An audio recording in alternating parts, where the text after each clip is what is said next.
Ойбой, кереметтүү жер экен да. Биз бүгүн Жалал Абадтагы Көкжаңгак шаарына келдик.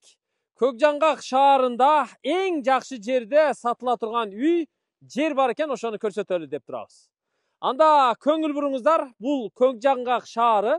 Шаарга сиздер Жалал Абад шаары тараптан келгенде, подъемдон ылдый түшүп эле көпүрөдөн оң тарапка бурулуп, мына ушул лагердин жолу менен жогору чыгып келесиздер. Центр жактан 1 километрден ашууnuраак жол жүрүп келсеңиздер, мына трансформатордун сол тарабында наркы жакта 2 катар үй турат. 25 сотук жери, ал эми анын үстүндө тоонун астына чейин 2 гектар ижарага алган жери менен баары сатууга коюлуп жатат туугандар. Бул жактагы ижарага алган жерин кошуп берет экен, мөөнөтүн узартып, аны дагы пайдалансаңыздар болот экен.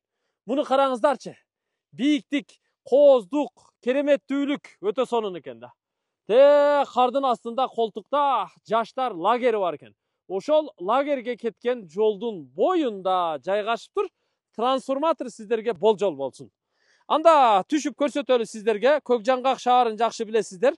Жалал Абад шаарынан Казарман тарапка жүрүп, Тайгараев, андан кийин Октябрьский, Сафаровкадан өтүп эле дөңдөн ашып, бул ылдыйдагы, ушул чуңкурдагы, колтуктагы Көкжаңгак шаарына келесиздер. Аябай жакшы шаар, абасы салкын, таза шаар туугандар. Андан бери эле ушул жол менен көтөрүлүп чыгып келе бересиздер да. Сайыз убагында бул шаар өзү гүлдүрөп турган. Азырдагы мына природный зона болгондуктан уже кадыры дагы да болсо арта баштады. Жер аянты тетиги кошунанын ылдыйкы чек арасынан башталат. Мына бул маңдайда турган сарайы дагы бар. Анан 2 үй катар салынып, ортосуна навес, тапчаны курулган. Бул үйлөр өзү бузула турган үйлөр экен. Азыр көрөсүздөр, жаракка кетиптир, эскириптир, бирок курулуш материалы чыгат экен туугандар.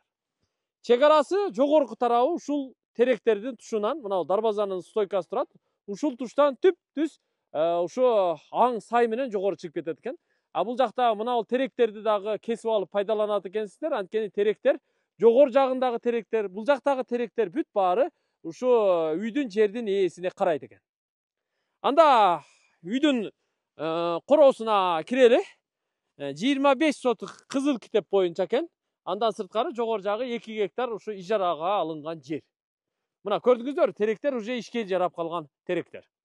Үйдүн алды мына тегиз. Бул жагы мына сарай курулган. Нар жак бер жагынан эшиктери бар окшойт менимче.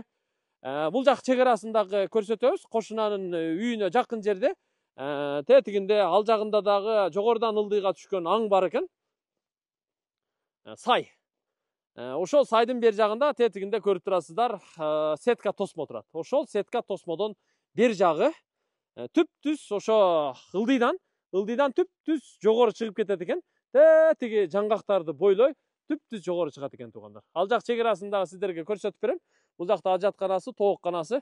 Анан бул 2 бөлмөлүү чакан үйү турат. Бул үйдү эми бузуш керек, материал жыгачтарын алыш керек, пайдаланыш керек. Ортодо болсо көрүп турасыздар, бул навес болгон тапчаны менен. Бул болсо 3 бөлмөлүү верандасы менен үй экен. Алды кирпич менен курулган экен. Подрашивка болуп.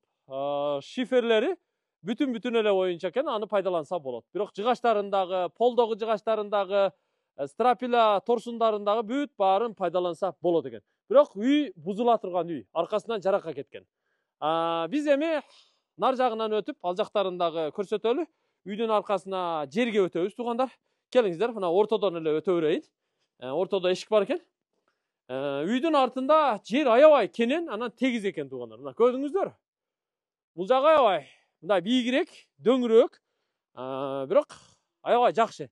Тегиз бакылганга аябай жакшы экен. Мына үйдүн артынан көрүнүшү, ортосунан жаракка кеткен, муну биротоло бузуп салыш керек. Наркы үйдү дагы бузуп салыш керек. Өзү кызыл китеп боюнча туугандар, чек ара мына ушул дөңгөчкө чейин келип такалат экен. Азыр ошону дагы мен сиздерге туштап көрсөтүп коеюн.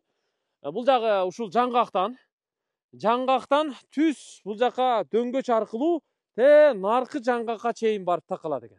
Наркы жаңгак турат. Көрдүңүздөрбү? Ушул тушта, ушул туш. Ушул дөңгөч, ушул туштан ылдый жагы жолго чейин кызыл китеп, менчик жер. Ал эми ушул дөңгөчтөн жогору жагы үстүндө ушу тушунда үстүндө 2 бадам гүлдөп турат. Ошол жерге чейин 2 гектар экен туугандар. Бул жагы эми канча бир жылга ижарага алыныптыр. Ага чейин пайдаланганга убактысы бар экен. Кийин дагы ошо сүйлөшүп, мамлекет менен келишип, убактысын өзгөртүп алсаңыздар болот экен. Убактысын узартып алсаңыздар болот экен. Эми бул жерге аябай мага эмнеси жакты. Мына бул жерлерге домиктерди куруп, жанагы коттедждерди куруп, ушу туристтерге бир жакшы эс ала турган шарт түзсө болот экен деп ойлоп калдым. Андан сырткары бул жагы мына тосуп, уже ары кармайт экен, бал ары. Бал арыны дагы караганга аябай жакшы жер экен да. Анткени арылар учуп чыгып эле тоонун астындагы бактарактарга, чөптөргө, гүлдөргө барып, ширесин соруп келе берет да. Ушул туугандар көрдүңүздөр, 4,5 миллион сомго сатууга коюп атат. 4,5 миллион. Баасы 4,5 миллион сом. Бул жагы кызыл китеп, бул жагы ижарадагы жер. Жаккан болсо сүйлөшөсүздөр, келишесиздер. Биз бүгүн ошо Атайы Көкжаңгакка келип, ушул жерди, үйдү тартып көрсөтүп жатабыз. Бул жагы мына ушул сайдан чек ара. Түп-түз жанагы биз айткан дарбазанын кире беришине чейин барып такалат. Анда жыйынтыктайбыз. Аманчылыкта көрүшөлү. Эгер жаккан болсо 4,5 миллион сом кеми бар. Сүйлөшүңүздөр, келишиңиздер. Биздин милдет эми тартып көрсөтүп гана коюш, эми калганын өзүңүздөр келишип сүйлөшүп аласыздар.